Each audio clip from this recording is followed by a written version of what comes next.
Guys, this is Kamlesh Verma and I welcome you all in Aurora IAS, and this is lecture number 10 of our economic shield series in which we are completing chapter number 5, that is taxation.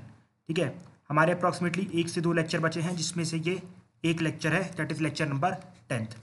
ठीक है, पिछले lecture में हमने क्या किया था, क्या किसी को याद है? किसी ने रिवाइज किया? जी हाँ, हमने इनडायरेक्ट टैक्सेस की शुरुआत की थी. हमने इनडायरेक्ट टैक्सेस के जो भी बेसिक्स थे उनको कवर किया था. ठीक है, और बहुत ही डिफरेंट टाइप के इनडायरेक्ट टैक्सेस देखे थे. फॉर एग्जांपल कस्टम ड्यूटी हो गया, एक्साइज ड्यूटी हो गई. ठीक है, ये सब चीज़ें देखी थी. अब आज हमें एक बहुत ही इंपॉर्टेंट पार्ट चालू करना है जो कि बहुत ही कॉन्सेप्चुअल होगा.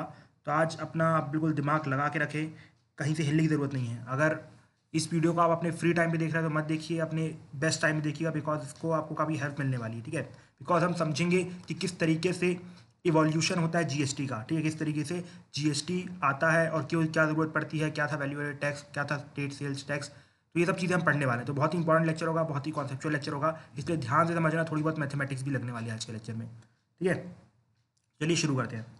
तो सबसे पहले आप मुझे क्वेश्चन का आंसर दीजिए कि भाई जीएसटी से पहले भी कुछ लगता होगा कंजम्पशन के ऊपर. जी हाँ, लगता था. तो क्या लगता था? आप बोलेंगे कस्टम ड्यूटी, एक्साइज ड्यूटी. तो मैंने बोला ये सब तो भाई सेंटर के टैक्स हैं. स्टेट क्या लगाते थे? बिकॉज जब जीएसटी आ रहा था तो उस टाइम पे काफ़ी बवाल था कि जब तक स्टेट हाँ नहीं बोलेंगे तब तक जीएसटी नहीं लगेगा. तो सिंपल सी बात है, मतलब पूरे इनडायरेक्ट टैक्सेस में स्टेट का भी कुछ बड़ा शेयर रहा होगा, इसलिए स्टेट की रिकमेंडेशन जरूरी थी. ठीक है, तो आप बताइए जीएसटी से पहले क्या हुआ करता था स्टेट में? अगर आप लोगों ने इससे पहले रेस्टोरेंट में खाना खाया होगा तो वहाँ पर वेट लगता था, वैल्यू एडेड टैक्स. क्या लगता था? वेट. ठीक है, इट इज गुड. बट कोई मुझे ये बता सकता है कि भाई वेट से पहले क्या लगता था? अब आप सोचोगे भैया उससे पहले हम जैसे लोग, जैसे हम जैसे गरीब लोग, तो भैया ठेले में जाके 2.5 रुपये 3 रुपये के समोसे खाया करते थे, 4 रुपये के समोसे खाते थे. आज वही समोसे 10 से 15 रुपये के मिलते हैं. ठीक है, बट फिर भी उस टाइम पे क्या लगता था? जैसे ठेले में नहीं लगता था, कभी कभार धोखे धड़ा के घर वाले बाहर रेस्टोरेंट में खिला दिया करते थे. उस टाइम पे क्या लगा करता था? उस टाइम पे लगता था स्टेट सेल्स टैक्स. ठीक है, क्या लगता था? State sales tax. तो भाई ये स्टेट सेल्स टैक्स क्या है? देखो, सेल्स टैक्स की जो पावर है वो स्टेट लिस्ट के अंदर आती है. ठीक है, मतलब इसके ऊपर सिर्फ और सिर्फ स्टेट लगा सकते हैं टैक्स. मतलब जो भी सेल होगी, जैसे फॉर एग्जांपल कि मैंने कोई जूता खरीदा तो उसके ऊपर चीज़ें मतलब टैक्स लगेगा, वो कंजम्पशन पे होगा, मतलब कंज्यूमर देगा. इनडायरेक्ट टैक्स है, मतलब जैसे फॉर एग्जांपल मैंने रीबॉक का शूज़ खरीदा. ठीक है, तो वो मैं किसको टैक्स दूंगा? जूते वाले को, मतलब रीबॉक के शॉप के, मतलब शॉप का जो शोरूम का जो भी मैनेजर उसको दूंगा, और वो गवर्नमेंट को देगा, मतलब इनडायरेक्ट टैक्स है. ठीक है, और उसके बाद सिंपल सी बात है, ये सेल्स टैक्स है, स्टेट सेल्स टैक्स है, तो अलग अलग जगह अलग अलग राज्यों में अलग अलग टैक्स होंगे. कहीं पर फॉर एग्जाम्पल 10% सेल्स टैक्स लग रहा होगा, कहीं पर 15% लग रहा होगा, कहीं पर 2% लग रहा होगा. ठीक है, ये सब चीज़ें होंगी. ओके, तो अब आप ये बताइए इस सेल्स टैक्स में कोई प्रॉब्लम है क्या? मतलब सिंपल सी बात है, मैंने आपको बताया कि जीएसटी आने से पहले वैट होता था. ठीक है, लेकिन मैंने आपसे बोला वैट से पहले सेल्स टैक्स हुआ करता था, स्टेट सेल्स टैक्स हुआ करता था, जिसकी पावर स्टेट के अंदर थी. अब वैट में कुछ प्रॉब्लम थी तभी जीएसटी आया. ठीक है, वैट में कुछ प्रॉब्लम थी तब जीएसटी आया. उसी प्रकार से सेल्स टैक्स में कुछ ना कुछ प्रॉब्लम रही होगी, तभी तो वैट आया. तो क्या प्रॉब्लम थी सेल्स टैक्स में, ये जानना हमें ज़रूरी है. इसके बाद ही हम वैट को समझेंगे, उसके बाद हम जीएसटी को समझेंगे. ठीक है, अब आप समझो कि भाई मैं कंज्यूमर हूँ. ठीक है, मैं कंज्यूमर हूँ और मुझे कोई प्रोडक्ट खरीदना है. ठीक है, स्टील आयरन का बना हुआ प्रोडक्ट है. मान लीजिए एक बर्तन वाली टोकरी खरीदनी है. ठीक है, बर्तन वाली टोकरी खरीदनी है. तो अब देखते हैं ये बर्तन वाली टोकरी कैसे खरीदी जा सकती है, कैसे ये बनती है, हम इसकी प्रोसेस को समझने की कोशिश करेंगे. आप यहाँ पर देखो, मान लो ये जो हमारा आयरन ओर है. ठीक है, आयरन ओर है. ओर समझते हो ना, जो कंप्लीट नीचे से निकाला जाता है, गड्ढे से खोद के निकाला जाता है, दैट इज़ ओर. जो कि आप कह सकते हैं कंप्लीट आयरन नहीं होता, उससे आयरन बनाया जाता है, कंप्लीट स्मेल्टिंग की प्रोसेस होती है, सब चीज़ें. That is a technical part, तो कभी पढ़ने का मूड हो तो पढ़ लेना. ठीक है, बट फिर भी 100 रुपये का वो मान लो आयरन ओर निकलता है. ठीक है, 100 रुपये का खर्चा हुआ आयरन ओर निकालने में. अब उसको आगे बेचा जाएगा, जब आयरन, जो आयरन बनाता है, जो फैक्ट्री आयरन बनाती है, उसको जब बेचा जाएगा तो कुछ टैक्स लगा के बेचा जाएगा. ठीक है भाई, आपने मान लो 10% का सेल्स टैक्स मारा, तो प्रोडक्ट कितने का हो गया? 110 रुपये का हो गया. ठीक है, 110 रुपये का हो गया. अब इसके बाद मैं आयरन बना रहा हूँ, मतलब कुछ वैल्यू एडेड कर रहा हूँ. वैल्यू एडेड मतलब ये कि भाई मुझे आपने सिंपल आयरन दिया था. ठीक है, आप इस एग्जाम्पल समझो, मैंने आपको प्लास्टिक दिया. ठीक है, प्लास्टिक छोड़ो, एक और बचपन वाला एग्जाम्पल लेते हैं. मान लो मैंने आपको एक पेपर दिया. ठीक है, प्लेन A4 साइज़ का पेपर दिया. आप अपनी क्लास सेकेंड में हैं. ठीक है, और आपके दोस्त ने बोला भाई मुझे इसका एरोप्लेन बना के दे दो या फिर बंदूक बना के दे दो, तो आपने बना के दे दी उसको. ठीक है। उसने आपको सिंपल क्रूड पेपर दिया था, ठीक है, जिसका कोई यूज़ नहीं था, ना ही वो बंदूक की तरह दिखता था, ना ही वो एरोप्लेन की तरह दिखता था, लेकिन आपने कागज़ की एरोप्लेन बना के उसे दे दी। तो सिंपल सी बात है, आपने कुछ वैल्यू एडिशन किया, आपने अपनी कुछ स्किल्स लगाई। तो उसी प्रकार से हमारा जो आयरन वुड उस बंदे को मिला, फैक्ट्री वाले को, उसने भी कुछ अपनी फैक्ट्री का माल लगाया, अल्टीमेटली कुछ लेबर वेबर लगी और उसने 90 रुपये का खर्चा करके उसे आयरन बना दिया। तो मतलब टोटल प्राइस कितना हो गया हमारे आयरन उनका, वो बन गया आयरन और उसका प्राइस हो गया 200 रुपये। ठीक है, 200 रुपये हो गया। अब इसे बनना है स्टील, ठीक है, मुझे आयरन से स्टील बनाना है, तो मैं आगे एक और फैक्ट्री में पास ऑन करूँगा। ठीक है, अब जब मैं पास ऑन करूँगा तो 10% टैक्स लगा के भेजूंगा, बिकॉज देखो यहाँ हर जगह सेलिंग हो रही है ना, हर जगह सेल हो रहा है। यहाँ पर पहले आयरन ओर था, तो आयरन यहाँ पर आया, तो भाई टैक्स लगेगा ना इसके ऊपर, टैक्स लगेगा कि नहीं लगेगा, लगेगा, ज़रूर लगेगा। अब उसी प्रकार से मैंने आयरन बना लिया, अब मैं उसको आगे बेच रहा हूँ स्टील कंपनी को, तो उसमें मैंने 10% टैक्स मार लिया। ठीक है, 10% टैक्स मार लिया। ये आपको पता है 10% टैक्स क्यों मार रहा हूँ मैं? बिकॉज अल्टीमेटली जो कंज्यूमर होगा, ठीक है, जो कंज्यूमर होगा उसे ये टैक्स भरना है। ठीक है, अल्टीमेटली जो कंज्यूमर है उसे टैक्स भरना, तो आखिरी में कंज्यूमर से हम पूरा पैसा रिकवर कर लेंगे, डोंट वरी। ठीक है, अभी के लिए कंज्यूमर ये है ना, तो अभी इससे लेंगे। ये 10% ले लिया, ठीक है, 200 पे 10% लगाया तो इसका हो जाएगा 220 रुपये। ठीक है, 220 रुपये इसको मिला आयरन वाले को, मतलब स्टील वाले को। अब ये स्टील वाला भी कुछ 80 रुपये की कलाकारी करता है और स्टील बना देता है, स्टील बना देता है। अब उसका प्राइस हो जाता है टोटल 300 रुपये। अब ठीक है, अब स्टील से कुछ भी बन सकता है। फॉर एग्जाम्पल यहाँ पर मेरी टोकरी बनने वाली थी बर्तन वाली, तो बन के तैयार हो गई। अब उस पर भी 10% टैक्स लगाया जाएगा और मुझे बेचा जाएगा। तो टोटल मुझे प्राइस कितने का पड़ गया, मतलब प्रोडक्ट कितने का पड़ गया, 440 रुपये। कितना प्रोडक्ट पड़ गया, 440 रुपये का। एक बार फिर से देखो, अगर समझ में नहीं आया तो देखो, 100 रुपये का आयरन ओर था। आयरन ओर आपको पता है ना, जो जमीन से निकाली जाती है, जो कि अनप्योर रहती है, ठीक है, इम्प्योर रहती है। इसके बाद मैंने उसे आगे बेच दी आयरन कंपनी को, जो कि उसका आयरन बनाएगी। तो लेकिन मैंने 10% टैक्स लगा के बेचा, क्योंकि सरकार मुझसे बोलेगी ना, भाई आपने चीज़ों को बेचा तो 10 रुपये मेरे को वापस करो, तो मैं सरकार को दूंगा। तो आपने कंज्यूम किया तो आप दो ना मुझे पैसे, मैं क्यों दूँ? समझ में आया? नहीं आया? देखो, जैसे फॉर एग्जाम्पल ए है, ठीक है, ए को, मतलब ए ने चीज़ को बेचा, ठीक है, मैंने आपको पता है इनडायरेक्ट टैक्स क्या रहता है? इनडायरेक्ट टैक्स वो लेता है जो कंज्यूमर होता है, मतलब जो उस चीज़ को यूज़ करने वाला है। जैसे जीएसटी में अगर कोई भी प्रोडक्ट लेते हैं, जैसे फॉर एग्जाम्पल फीस आप भरते हो, ठीक है, अरोड़ा इसकी अपनी फीस भरी, उसमें आपने जीएसटी भरा होगा, ठीक है ना, तो उसमें अरोड़ा सर थोड़ी ना आपकी तरफ से, मतलब अपनी जेब से आपके लिए जीएसटी भरेंगे, वो आप ही भरोगे। बस वो एक माध्यम है, मीडियम है वहाँ पहुँचाने का। जो आखिरी में सर्विस को लेता है, जब गुड्स को खरीदता है, वो कंज्यूमर होता है और वही उसके जेब से टैक्स जाना चाहिए। बस यहाँ पर शॉपकीपर जो रहता है या जो भी आपको सामान बेच रहा है, वो क्या करता है, वो सिर्फ माध्यम बन के चीज़ों को बेच देता है। सेम चीज़ यहाँ पर हुई। यहाँ पर हमारे ये जो मान लो यहाँ ए साहब थे, ठीक है, ए ने जब अपना आयरन वो निकाल लिया, उसको बेचा, तो सरकार बोलेगी ना, भैया आपने इस चीज़ को बेचा तो टैक्स दो उसका। लेकिन ये बोलेगा, भैया मैंने तो कंज्यूम ही नहीं किया है, मैंने तो इसका यूज़ ही नहीं किया, मैंने सिर्फ मतलब बेचने के लिए निकाला था। और सिंपल सी बात है, जो कंज्यूम करता है वो टैक्स भरता है। तो यहाँ पर भैया मैं आयरन वाले से टैक्स दूंगा, बिकॉज तुम वो खरीद रहे हो। लेकिन आयरन वाले बोलेगा कि भाई मैं भी कंज्यूम नहीं करूँगा, मैं भी आगे पास ऑन कर दूंगा। लेकिन वो बोलेगा हाँ मुझे पता है, लेकिन आपको उस बंदे से टैक्स लेना पड़ेगा, मैं तो अपना टैक्स लूंगा, मैं तो अपना टैक्स नहीं छोड़ूंगा। सिंपल सी बात है। तो यहाँ पर ये जो 10 रुपये इसने लिया हमारे आयरन ओर वाले ने, वो 10 रुपये सरकार को दे देगा। तो अल्टीमेटली आप देखो, ये पैसा किसी की जेब में नहीं गया, ये पैसा सीधे सरकार के पास गया है। कहाँ गया? सीधे सरकार के पास। लेकिन अभी तो इसने अपनी जेब से भर दिया ना, 200 रुपये, मतलब 110 रुपये तो अपनी जेब से भर दिया इसने, और 90 रुपये का वैल्यू एडिशन कर दिया। अब उसे याद आएगा, जब ये स्टील वाले को बेचेगा तो याद आएगा, अरे मैंने तो भाई 10 रुपये इसको टैक्स दिया था, तो मुझे अपने 10 रुपये रिकवर करना है। और अब मैं कंज्यूमर नहीं हूँ, कंज्यूमर तो ये स्टील वाला है, तो मैं स्टील वाले से 10 रुपये लूँगा। तो वो भी मुझसे बोलेगा कि भाई ये क्या कर रहे हो, मैं भी तो कंज्यूम थोड़ी ना कर रहा हूँ, मैं भी तो आगे बेचूंगा ना। तो उसने बोला कि तुम उससे ले लेना, तुम उससे लेना, जो आखिरी में कंज्यूम करेगा वो पे करेगा। समझ में आ रहा है? आई थिंक आपको क्लियर हो गया है कि जो कंज्यूम करेगा वो लेगा। ठीक है, यहाँ पर मैंने दो कॉन्सेप्ट समझाए। सबसे पहले तो कंजम्पशन वाला समझो कि टैक्स कैसे जा रहा है। देखो, जैसे फॉर एग्जाम्पल ए है, ठीक है, यहाँ पर अपना आयरन ओर वाला है, ठीक है, आयरन ओर वाला है, आयरन ओर ने आयरन ओर खोद के निकाल ली, ठीक है, लेकिन वो बेच रहा है, तो सिंपल सी बात है, सेल्स टैक्स, बेचने के ऊपर टैक्स है भाई। अब स्टेट गवर्नमेंट बोले कि भैया आपने आयरन ओर बेचा तो मुझे टैक्स दो, ठीक है, लेकिन वो लगता है कंजम्पशन पे। लेकिन ठीक है, सेल्स टैक्स बेचे पे लगता है, लेकिन कंजम्पशन पे। अब यहाँ पर आयरन ओर वाले बोलेगा कि भैया मैं कंज्यूम नहीं कर रहा हूँ, लेकिन फिर भी उसने अपने जेब से टैक्स भर दिया था। अब वो इसलिए उससे रिकवर करेगा, किससे? आयरन वाले से। अब आयरन वाला स्टील से रिकवर करेगा, और स्टील वाला फाइनली कंज्यूमर से रिकवर करेगा। देखा आपने, अल्टीमेटली टैक्स किसने दिया है 10% का? कंज्यूमर ने दिया। समझ में आया? किसने दिया? कंज्यूमर ने दिया। तो ये वाला कॉन्सेप्ट क्लियर हो गया पूरी तरीके से, ठीक है ना? ये 10% सिर्फ एक दूसरे से लेते जा रहे थे। पहले आयरन ओर वाले ने लिया, फिर आयरन वाले ने लिया, फिर स्टील मतलब पहले आयरन वाले से आयरन से लिया, फिर आयरन वाले ने स्टील से लिया, स्टील ने कंज्यूमर से लिया। तो अल्टीमेटली अगर यहाँ पर कंज्यूमर, अगर मान लो एक कंज्यूमर नहीं होता, यहाँ पर कोई और होता, मान लो शॉपकीपर होता, कोई और शॉपकीपर होता, तो भले वो देता, जब वो आगे कंज्यूमर को बेचता तो वो भी उससे 10 रुपये ले लेता। तो अल्टीमेटली ये चेंज चल रही है, समझ में आ रहा है। जो आखिरी में जिसके पास प्रोडक्ट रहेगा, जो आखिरी में उसको यूज़ करने वाला, जो वॉशिंग मशीन अपने घर में चलाएगा, वो टैक्स भरेगा, ना कि बीच में कोई भी मैन्युफैक्चरर भरेगा। ये समझ में आ गया, कॉन्सेप्ट समझ में आ गया कंजम्पशन वाला। ठीक है, चलो, वेल एंड गुड।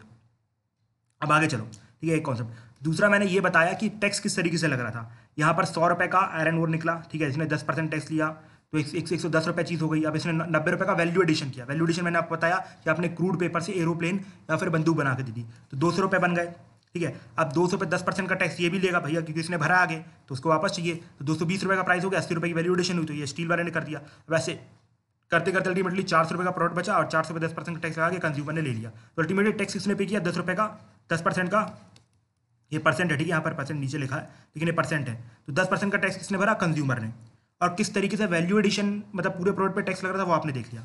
अब यहाँ पर आपने एक चीज़ नोटिस की, नहीं की होगी, चलो बताते हैं क्या। यहाँ पर 100 रुपये का प्रोडक्ट था, 10 रुपये टैक्स लगा, तो 110 रुपये प्रोडक्ट हो गया। इसने 90 रुपये का वैल्यू एडिशन किया, ठीक है, तो प्राइस कितना हो गया? 200 रुपये, ठीक है, प्राइस हो गया 200 रुपये। अब आप ये बताओ मेरे को भाई कि आपने जो टैक्स लगाना था वो तो सिर्फ इस 90 रुपये, मतलब ये सिर्फ और सिर्फ 190 रुपये के ऊपर लगना था, बिकॉज 10% तो ऑलरेडी टैक्स था ना। ये 110 कहाँ से हुआ? 100 रुपये था तो आपने 110 में बेचा, तो अब इस 10 रुपये पे दोबारा टैक्स नहीं लगना था, लेकिन आपने दोबारा टैक्स लगा दिया, मतलब आपने टैक्स के ऊपर टैक्स लगा दिया। सेम चीज़ यहाँ पर देखो, यहाँ पर आप देखो, ये 200 का 220 रुपये हुआ, ठीक है, 10% टैक्स लगा, और 80 रुपये का स्टील वाले ने वैल्यू एडिशन किया, मतलब कुछ कलाकारी करके एक प्रोडक्ट बना दिया, स्टील बना दिया, ठीक है। अब आप बताओ, ये प्रोडक्ट हो गया पूरा 300 रुपये का, ठीक है। अब आपको एक्चुअली में टैक्स लगाना था 290 रुपये के ऊपर, क्योंकि यहाँ पर ऑलरेडी 10% का टैक्स लगा चुका है, बट फिर भी आपने 300 रुपये के ऊपर टैक्स लगा दिया। सेम यहाँ पर वही चीज़ हो रही है, आपको लगाना था 390 रुपये के ऊपर टैक्स, लेकिन आपने 400 रुपये के ऊपर टैक्स लगा दिया 10% का। मतलब आप टैक्स के ऊपर टैक्स लेते जा रहे हो। पहले आपने देखा यहाँ पर 10% के ऊपर टैक्स लगा, ठीक है, फिर यहाँ पर 10% के ऊपर फिर टैक्स लगा, फिर 10% के ऊपर टैक्स लगा, तो देख रहे हो कैसे आप टैक्स के ऊपर टैक्स लेते जा रहे हो, तो गलत है यार। मतलब वो प्रोडक्ट इतना महंगा नहीं था, आपने जानबूझ के उसे 7-8 रुपये महंगा कर दिया, ये कैसे करते रहो आप? तो ये गलत है, सिंपल सी बात है। ये सबसे बड़ी प्रॉब्लम थी सेल्स टैक्स में। इसलिए इसका सोल्यूशन क्या है? इसका सोल्यूशन ये है कि भाई आपने एक बार जो यहाँ टैक्स ले लिया है ना, इस पर दोबारा टैक्स मत लगाओ। मतलब सिर्फ और जो वैल्यू एडेड चीज़ हो रही है, फॉर एग्जाम्पल 90 रुपये, सिर्फ 90 रुपये में टैक्स लगाओ, 80 रुपये में टैक्स लगाओ, यहाँ पर अच्छा कुछ नहीं है, मतलब यहाँ पर सिर्फ 90 रुपये में टैक्स लगाओ और 80 रुपये में टैक्स लगाओ। तो आप कह सकते हैं सिर्फ वैल्यू एडिशन के ऊपर टैक्स लगाओ। किसके ऊपर? सिर्फ और सिर्फ वैल्यू एडिशन के ऊपर टैक्स लगाओ। तो जो वैल्यू एडिशन के ऊपर बस टैक्स लगाओ, उसको कहा जाता है value added tax. Value added tax मतलब वैट। समझ में आया वैट की वैल्यू मतलब इवोल्यूशन कैसे हुआ? सेल्स टैक्स में क्या प्रॉब्लम थी कि भाई टैक्स के ऊपर टैक्स लग रहा था, एक्चुअली में यहाँ पर 110 रुपये हो गया, तो अब यहाँ पर जो टैक्स लगना था वो सिर्फ और सिर्फ 90 ऊपर के लग रहा था, ठीक है। आप देखो यहाँ पर 10 रुपये के ऊपर टैक्स नहीं, जो टैक्स वाला पैसा है ना 10 रुपये, यहाँ पर जो 20 रुपये वो टैक्स वाला पैसा है यार। मैं टैक्स वाले ऊपर क्यों एक्स्ट्रा पैसा दूंगा? यहाँ पर जैसे 40 रुपये जो होगा, ठीक है, यहाँ पर भी 400 का 10% 40 हो जाएगा, तो 40 रुपये जो है, ठीक है, 40 रुपये जो है वो तो भैया ऑलरेडी टैक्स वाला पैसा, आप टैक्स के ऊपर टैक्स लगा रहे हो, वो बिल्कुल भी गलत है, ठीक है, वो बिल्कुल गलत है। तो उसके ऊपर आप टैक्स नहीं लगा सकते हो, आपको सिर्फ और सिर्फ वैल्यू एडिशन के ऊपर टैक्स लगाना था। अब गवर्नमेंट ने बोला कि भैया ये तो आप लोग गलत कर रहे हो, सेंट्रल गवर्नमेंट ने स्टेट गवर्नमेंट को बोला कि ये लोग आप गलत कर रहे हो, ऐसा नहीं होना चाहिए, आप टैक्स के ऊपर टैक्स लगा रहे हो, इससे बहुत सारी प्रॉब्लम हो रही है। अब आप पूछोगे प्रॉब्लम क्या हो रही है? प्रॉब्लम ये हो रही थी कि भाई जो रिजल्टेंट प्रोडक्ट था वो बहुत ही ज़्यादा महंगा हो जाएगा। आप देखो ना, टैक्स के ऊपर टैक्स लोगे, ऑलरेडी 10% टैक्स है जो कि ज़्यादा है काफ़ी, अब उसके ऊपर भी आपने टैक्स मार लिया 10% का, तो यहाँ पर 1 रुपये निकल गया, फिर ऐसे करते करते 4 बार 5 बार टैक्स मार दिया, तो 7-8 रुपये प्रोडक्ट महंगा हो गया। तो ये तो गलत है भाई, तो ऐसा तो नहीं होना चाहिए, ठीक है। अब साथ ही साथ ये जो स्टेट टैक्स था, मतलब स्टेट सेल्स टैक्स था, ठीक है, स्टेट सेल्स टैक्स था, तो अब इसमें प्रॉब्लम ये हो रही थी भाई, स्टेट सेल्स टैक्स मतलब हर स्टेट में अलग अलग होगा, यूपी में अलग होगा, एमपी में अलग होगा, राजस्थान में अलग होगा, कर्नाटका में अलग होगा, केरला में अलग होगा, हर जगह अलग अलग टैक्स होगा। तो ये भी इसकी प्रॉब्लम थी। तो अल्टीमेटली एक तरीके से सब लोग यूनिफॉर्म टाइप की टैक्स पॉलिसी अपना ले, हर कोई ये मतलब वैट की पॉलिसी अपना ले तो यूनिफॉर्म हो जाएंगी चीज़ें, तो इसलिए वैट का कॉन्सेप्ट लाया गया, ठीक है, समझ में आया, इसलिए वैट का कॉन्सेप्ट लाया गया। अब लेकिन वैट में भी एक प्रॉब्लम थी।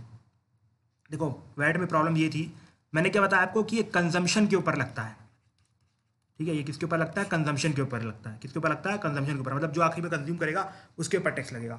अब आप ये बताओ भाई, कोई प्रोड्यूसर स्टेट है, मान लो गुजरात में बहुत सारा मैन्युफैक्चरिंग होती है, ठीक है, लेकिन जो मैक्सिमम खरीद होती है ये सब तो उत्तर प्रदेश में होती है, और जो भी कर्नाटका इन सब स्टेट्स में होती है जहाँ पर लोगों के पास पैसा ज़्यादा है खरीदने को, ठीक है, पंजाब में होती है, लेकिन इन सब स्टेट्स में फैक्ट्रीज नहीं है, फैक्ट्रीज नहीं है। ये लोग बाहर से गुजरात से प्रोडक्ट को मंगवाते हैं और यहाँ पर बेचते हैं।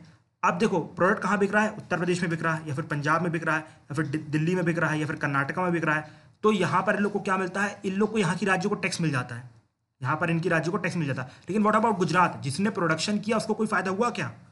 नहीं यार, उसको तो कोई फायदा नहीं हुआ। ये तो बिल्कुल गलत है, ऐसा नहीं होना चाहिए। अब इनको कंपनसेट करने के लिए कि भाई हाँ ये तो गलत हो रहा है, तो इसको कंपनसेट करने के लिए सेंट्रल गवर्नमेंट ने सेंट्रल सेल्स टैक्स लेके आया। क्या लेके आया? सेंट्रल सेल्स टैक्स लेके आया। अब वो टैक्स क्या था, जैसे फॉर एग्जांपल गुजरात से मान लो एक यूपी में बंदा कार खरीद रहा है, ठीक है, तो जो गुजरात, अब यूपी वाले तो अपना जो टैक्स लेना है वो ले लेंगे, ठीक है, सेल्स टैक्स मतलब जो वैट लेना है वो ले लेंगे, उनको तो फायदा हो गया। यहाँ पर गुजरात को लॉस हो रहा था। तो अब जब गुजरात से उत्तर प्रदेश में कार आएगी तो उस टाइम पे सेंट्रल गवर्नमेंट बोलेगा भैया आप हमें सेंट्रल सेल्स टैक्स दो। अब ये सेंट्रल सेल्स टैक्स कलेक्ट करेगा और ये इसका जो कम से कम आधा हिस्सा गुजरात को मिल जाएगा। तो गुजरात को जो पहले कुछ भी नहीं मिल रहा था लेकिन अब कुछ मिल रहा है, प्रोडक्शन टैक्स आप कह सकते हैं, ठीक है। बट फिर भी यहाँ पर गुजरात को लॉस काफ़ी था, बिकॉज गुजरात को ऐसा नहीं होना चाहिए था, ठीक है। गुजरात को मतलब चीज़ें आप कह सकते हैं अच्छे तरीके से, मतलब पूरा फायदा तो मतलब मेहनत किसने की, गुजरात ने की, तो फायदा गुजरात को मिला चाहिए, लेकिन उत्तर प्रदेश को मिल रहा है यार, मतलब इसलिए यहाँ पर इंडस्ट्रियलाइजेशन भी नहीं हो रहा है। तो तरीके से आप कह सकते हैं रीजनल जो इंस्टेबिलिटी है, रीजनल डिसबैलेंस है वो बना हुआ है। अगर यूपी भी प्रोडक्शन करना चालू करे तो कोई प्रॉब्लम नहीं होगी। तो आप देख रहे हो, एक तो जो वेरिएशन इन स्टेट है वो अभी भी चल रहा है। जो हमने सोचा था कि वैट को लगा देंगे और वेरिएशन स्टेट खत्म हो जाएगा, वो नहीं हो रहा। यहाँ पर जो प्रोड्यूसर स्टेट है उसको बहुत ज़्यादा लॉस हो रहा है। और अल्टीमेटली आपको पता है एक चीज़ और क्या थी, प्रैक्टिकली ये देखा जा रहा था कि पहले तो क्या करती, जितनी भी स्टेट गवर्नमेंट थी वो, मान लो कि हमारा यहाँ पर एग्जाम्पल था ना ये वाला, कहाँ गया, ये रहा। तो यहाँ पर इन लोगों ने क्या किया, इसके ऊपर टैक्स लगाना चालू किया, वैट के ऊपर, मतलब वैल्यू एडेड के ऊपर। यहाँ पर टैक्स लगाया, यहाँ पर टैक्स लगाया, लेकिन अल्टीमेटली जब वो आखिरी में प्रोडक्ट मान लो कि 410 का बना, पहले 440 का बन रहा था बिकॉज टैक्स के ऊपर टैक्स लग रहा था, मान लो 410 रुपये बना, तो इसमें भी ये लोग टैक्स मार दिया करते थे। तो जोड़ जाड़ के वो फिर से 440 के आसपास पहुंच जाता था, वो भी गलत हो रहा था। प्रैक्टिकली लोग ये कर रहे थे, नाम के लिए बस वैट हो गया था। तो आपने देखा एक तो प्रोड्यूसर स्टेट को लॉस हो रहा है इससे, ठीक है, प्रोड्यूसर स्टेट को लॉस हो रहा है, और सेंट्रल गवर्नमेंट भी मतलब वो इंटरफेरेंस कर रही है। अब बाकी स्टेट भी बोलेंगे भैया आपका तो सेल्स टैक्स में है ही नहीं, बट फिर भी बाकी स्टेट की रिकमेंडेशन पे सेंट्रल गवर्नमेंट कुछ ट्राई करी थी गुजरात को वापस मिल जाए। मतलब जो भी प्रोड्यूसर स्टेट है, इन द सेंस आप इसको देखोगे ना, गुजरात वैसे मत देखना, ठीक है, मतलब प्रोड्यूसर स्टेट को कुछ वापस मिल जाए, लेकिन प्रोड्यूसर स्टेट को लॉस हो रहा है अभी भी। और यहाँ पर जो वेरिएशन बना हुआ है वो वेरिएशन बना ही हुआ है। अब इससे जब कोई भी कंपनी आएगी तो यहाँ पर अच्छे से काम नहीं कर पाएगी, ठीक है। अगर अमेजोन, फ्लिपकार्ट, या फिर आप कह सकते हैं कि भैया एप्पल को यहाँ पर मैन्युफैक्चरिंग करनी है तो उनको इतना टैक्स देना, यहाँ इतना टैक्स देना, यहाँ लॉस हो रहा है, मतलब एक तरीके से ईज ऑफ डूइंग बिजनेस नहीं है। तो अल्टीमेटली हमें इन सब टैक्सेस, मतलब हर राज्य में अगर मान लो सेम टैक्स होगा, हर राज्य में अगर सेम टैक्स होगा तो फायदा होगा, इसका फायदा होगा कि नहीं? आप सोचोगे कैसे फायदा होगा, आप समझाते हो एग्जाम्पल से। मान लो हमारा गुजरात है, ठीक है, और ये हो गया हमारा उत्तर प्रदेश। अब देखो गुजरात में मैंने बताया कि प्रोडक्शन हो रहा है, ठीक है, और यूपी में मान लो कि सेल्स टैक्स ये लोग लगा रहे हैं 10%, ठीक है, ये लोग मान लो सेल्स टैक्स ले रहे हैं 10%। अब मान लो गुजरात में कोई टैक्स ले रहा है सिर्फ 5%। आप बताओ, आपको पता चलेगा कि भैया अगर आप गुजरात से डायरेक्टली कार परचेज करते हो तो आपको मान लीजिए सिर्फ 5 लाख की मिलेगी, ठीक है, और अगर यहाँ पर खरीदते हो 6 लाख की मिलेगी, ऐसा मान लो, तो आप कहाँ से खरीदोगे? गुजरात से ना। तो डायरेक्टली अब बंदे क्या करते थे, अपनी ट्रेन इन किए, वहाँ से गुजरात से गाड़ी खरीदे और फिर सरकाते हुए खुद ही चलाते हुए आ गए, ठीक है, सिंपल सी बात है। तो अब आप देखो, जो यूपी ने सोचा था कि हमें फ़ायदा होगा एक्स्ट्रा, वो फ़ायदा भी नहीं हो रहा यूपी को। और गुजरात को अच्छा जो उनका मतलब एक तो ऊपर से जो प्रोड्यूसर टैक्स जो मिल रहा था, जो मैंने बताया कि बाद में सेंट्रल गवर्नमेंट लगाया, वो भी मिल रहा है, बिकॉज यूपी में अगर कार बिक रही है और जो लोग यहाँ पर आगे लेके फायदा ले रहे हैं उसको यूपी से लॉस हो रहा है। तो मतलब एक तरीके से गुजरात को भी लॉस हो रहा है, बिकॉज जो गाड़ियाँ गुजरात में बिकनी चाहिए वो यूपी में बिक रही है, तो गुजरात को उसका प्रॉफिट नहीं मिल रहा है। और जो सोचा यूपी ने कि सारी गाड़ियाँ मेरे यहाँ बिकेंगी, तो यूपी को भी फायदा नहीं हो रहा, बिकॉज कुछ लोग वहाँ गुजरात से ज़्यादा गाड़ी ले आ रहे हैं। तो अल्टीमेटली आप देख रहे हो बहुत ज़्यादा वेरिएशन है, ठीक है, बहुत वेरिएशन है, कुछ समझ में नहीं आ रहा क्या चल रहा है, दिमाग में बिल्कुल तारे कट गई हैं, बिल्कुल उलझ गई हैं, बिल्कुल एक तरीके से, बिल्कुल मीटर की जैसे वायर रहती है ना, वैसी वैसी हो गई है। तो कुछ समझ में नहीं आ रहा है। यहाँ पर गुजरात को भी लॉस है, उत्तर प्रदेश को भी लॉस है, सेंट्रल गवर्नमेंट भी मतलब कोई इंटरफेरेंस कर रहा है, बोल रहा है कि भैया हम आपको जो प्रोडक्शन टैक्स दे रहे हैं तो आपको फायदा ही हो रहा है, और आपने ये सब जो चीज़ें देखी ली है कि भैया टैक्स के ऊपर अभी भी टैक्स लगी रहा है, अल्टीमेटली आप पूरे प्रोडक्ट के ऊपर टैक्स लगा दे रहे हो, तो हमें कुछ खास फायदा थोड़ी ना हो रहा। तो आप देख रहे हो ये सब चीज़ों से जो प्रोडक्ट का माल है वो बहुत ज़्यादा बढ़ गया है, ये प्रोडक्ट जो प्राइस है वो बहुत ज़्यादा बढ़ गया है। अब इस प्रोडक्ट के प्राइस को हमें क्या करना है, कम करना है, ठीक है, बिकॉज अगर आप सोचो चीज़ें महंगी रहेंगी तो लोग खरीदेंगे नहीं, और लोग जब चीज़ें खरीदेंगे नहीं तो फैक्ट्री वाले प्रोड्यूस नहीं करेंगे, जब प्रोड्यूस ही नहीं करेंगे तो भाई आप ये बताओ, जब वो लोग प्रोड्यूस ही नहीं करेंगे तो आपके जीडीपी कैसे बढ़ेगी? एम्प्लॉयमेंट कैसे बढ़ेगी? अगर आपको जीडीपी बढ़ाना है, एम्प्लॉयमेंट बढ़ाना है, तो सिंपल सी बात है, आपको इस टैक्स को हर जगह सेम करना पड़ेगा। जैसे फॉर एग्जाम्पल यूपी में भी 5%, गुजरात में 5%। अब आप बताओ, हर रेस्टोरेंट में पूरे इंडिया में 18% लगता है, हर एजुकेशन की सर्विस मिल रही है 18% पे आ रही है, तो अब कहीं पर वेरिएशन है। अब बोलो, मान लो कल यूपी वाला बोल देगा कि भाई मेरे यहाँ तो 5% है, मेरे यहाँ के बच्चे पढ़ ले, ऐसा नहीं होगा। अब सबके यहाँ इक्वलेंट है, तो इसका फायदा होगा, ठीक है, समझो, इसका फायदा होगा। तो इसलिए जीएसटी लेके आया गया था, ठीक है। जीएसटी क्या करता है? जीएसटी भैया सारे टैक्सेस को उसने इक्वलेंट कर दिया, मतलब उसने क्या किया, जो 4 स्लैब्स हैं उनमें डिवाइड कर दिया है। स्लैब्स कौन कौन सी हैं? ये देखो यहाँ पर, एक 5% की स्लैब है, दूसरी 12% की स्लैब है, 18% की स्लैब है, 28% की स्लैब है, ठीक है। इन 4 स्लैब में उसने टैक्सेस को क्या कर दिया? डिवाइड कर दिया, ठीक है। अब साथ ही साथ इसमें कुछ अच्छी चीज़ें भी लाई गई हैं, ठीक है, जिससे कि ये हर चीज़ को रिमूव कर रहा है। सबसे पहली बात तो इसमें कंप्लीट वैल्यू एडेड टैक्स पे ही लग रहा है, मतलब जो है टैक्स लग रहा है सिर्फ और सिर्फ वैल्यू एडेड प्रोडक्शन पे लगेगा, आखिरी में टैक्स नहीं लग रहा। तो ये एक चीज़ एलिमिनेट हो गई, ठीक है। जो कैस्केडिंग इफेक्ट हो रहा था ना, कि आखिरी में पूरे में टैक्स लग जा रहा था पूरी बॉडी में, वो खत्म हो गया, सिर्फ वैल्यू एडेड पे टैक्स लगेगा। तो पहला फायदा तो ये हुआ, ठीक है, वैल्यू एडेड में बस टैक्स लगेगा। किसमें टैक्स लगेगा? सिर्फ वैल्यू एडेड में। तो जो कैस्केडिंग इफेक्ट हो रहा था, मतलब टैक्स के ऊपर टैक्स, वो चीज़ खत्म हो गई, एक फ़ायदा ये है। दूसरा, इसमें इनपुट टैक्स क्रेडिट का वो रखा गया है, क्या बोलते हैं, मैकेनिज्म रखा गया। अब इनपुट टैक्स क्रेडिट कहाँ काम आता है? आप देखो यहाँ पर, इसे सेल्फ पुलिसिंग भी कहते हैं। देखो, अब मैंने आपको बताया था कि भाई यहाँ पर जो हमारा प्रोड्यूसर है, ये जो आयरन ओर वाला था, उसने 10% इससे लिए, ठीक है, 10% इससे लिए। तो अब कैसे पता चलेगा गवर्नमेंट को कि भैया आयरन ओर बिकी है? अब आप बताओ कैसे पता चलेगा? चलो वो छोड़ो, यहाँ पर समझ में नहीं आएगा। अब ये देखो, मैं मान लो आयरन वाला हूँ और आप हो आयरन ओर वाले, ठीक है। मैंने आपसे आयरन ओर खरीदी, ठीक है, मैंने आपसे आयरन ओर खरीदी। मैंने कितने में खरीदी? 110 रुपये में। अभी मैंने कुछ वैल्यू एडिशन नहीं किया, बस आप समझ लो, मैंने 110 रुपये में आपसे आयरन ओर खरीद लिया। अब मुझे पता है इसमें 10% का टैक्स लगा, मतलब 10 रुपये टैक्स है, ठीक है। अब मैं बोलूँगा गवर्नमेंट से कि भैया मैं इसे आगे बेचना चाहता हूँ, मैं इसे बेचना चाहता हूँ। इसका मतलब ये है कि आप मेरे को, मेरे जो 10 रुपये, जो देखो टैक्स क्या होता है, जो कंज्यूम करेगा वही आखिरी में टैक्स भरेगा। मान लो स्टील वाला कंज्यूम करेगा, मान लो यही कंज्यूमर है, ठीक है, इसको आयरन चाहिए, इसको घर में ठोक के हथौड़ा बनाना है, ठीक है। अब मैं क्या करूँगा, इसको बेच दूंगा ये, ठीक है। अब क्या रहेगा, मैं गवर्नमेंट से बोलूँगा देखो भैया ये रहा बिल, मैंने इसको ये चीज़ बेच दी है, आप मेरे को मेरे 10 रुपये वापस कर दो, ठीक है, मेरे को मेरे 10 रुपये वापस कर दो। इसे कहते हैं इनपुट टैक्स क्रेडिट का मैकेनिज्म। मतलब ये फिर से एक बार एग्जाम्पल समझाता हूँ। देखो, आप हो आयरन ओर वाले, मैं हूँ आयरन वाला, ठीक है, मुझे आयरन चाहिए, तो मैंने आपसे 110 रुपये में खरीद लिया। अब सिंपल सी बात है भैया, मैं कंज्यूम नहीं करूँगा, मैं आयरन ओर को, मैं आयरन को कंज्यूम नहीं करूँगा, मैं स्टील वाले को बेचूंगा जो कि कंज्यूम करेगा। तो लेकिन मैंने खरीदा कितने में? 110 रुपये में, ठीक है। अब क्या होगा कि अगर मुझे मेरे 10 रुपये वापस चाहिए, ठीक है, अगर मुझे अब मेरे 10 रुपये वापस चाहिए, तो मुझे यहाँ पर बिल दिखाना पड़ेगा कि मैंने ये चीज़ बेच दी है। अगर मैं क्या करूँगा, मेरा अकाउंट बना रहेगा जीएसटीएन में, मैं वहाँ पर अपनी बिल की मान लो फोटोकॉपी अपलोड कर दूंगा। अब गवर्नमेंट देखेगी अच्छा हाँ इसने बेच दिया, तो इसको 10 रुपये वापस कर दो, ठीक है, समझ में आया? तो इस तरीके से मुझे मेरे पैसे वापस मिलेंगे। अगर मैं बिल नहीं दिखाऊंगा, ठीक है, अगर बिल नहीं दिखाऊंगा मतलब मैंने चीज़ बेची नहीं है, मतलब आपने कंज्यूम कर ली, तो आप टैक्स आप दोगे, ठीक है। अब जब मान लो मैंने इसको ये 300, ये मतलब इसके पास ये चीज़ आ गई, ठीक है, इसके पास ये चीज़ आ गई, ये स्टील है, ये यूज़ करेगा। अब इसके ऊपर देख लो टैक्स लगा के मिला हुआ 220 रुपये, तो अल्टीमेटली उसके ऊपर टैक्स बर्डन फॉल कर गया। अगर मान लो ये भी कंज्यूम नहीं करेगा, मान लो ये भी आगे बेचना चाहता है, तो अब ये क्या करेगा, ये भी यहाँ पर बिल दिखा देगा, ठीक है, बिल दिखा देगा, वो दिखाएगा देखो भैया जीएसटी मैंने अपलोड कर दिया है, आपने 10 रुपये वापस कर दो, ठीक है। लेकिन 10 रुपये पहले ऑलरेडी गवर्नमेंट के पास पहुंच चुका है, और जो गवर्नमेंट को बिल दिखाएगा उसको गवर्नमेंट वापस कर देगी, और जो गवर्नमेंट को बिल नहीं दिखाएगा उसको पैसे वापस नहीं मिलेंगे, मतलब अल्टीमेटली गवर्नमेंट के पास पैसे पहुंच चुके हैं। समझ में आ रहा है? जो कंज्यूमर है वो अपना बिल किसको दिखाएगा? मतलब देखो सिंपल सी बात है, अगर फॉर एग्जाम्पल अपन लोग कोई भी प्रोडक्ट खरीदे, फॉर एग्जाम्पल मैंने लैपटॉप खरीदा, ठीक है, अब मैं लैपटॉप को यूज़ करूंगा ना, अगर अब मैं इसको बेचूंगा और उसका बिल दिखाऊंगा गवर्नमेंट को, तो मेरे को वापस पैसे मिल जाएंगे जीएसटी से। लेकिन वैसा नहीं होने वाला है, ठीक है, वैसा नहीं होने वाला है। समझ में आ रहा है इनपुट टैक्स रेट क्या होता है? समझ में आया इनपुट टैक्स रेट क्या है?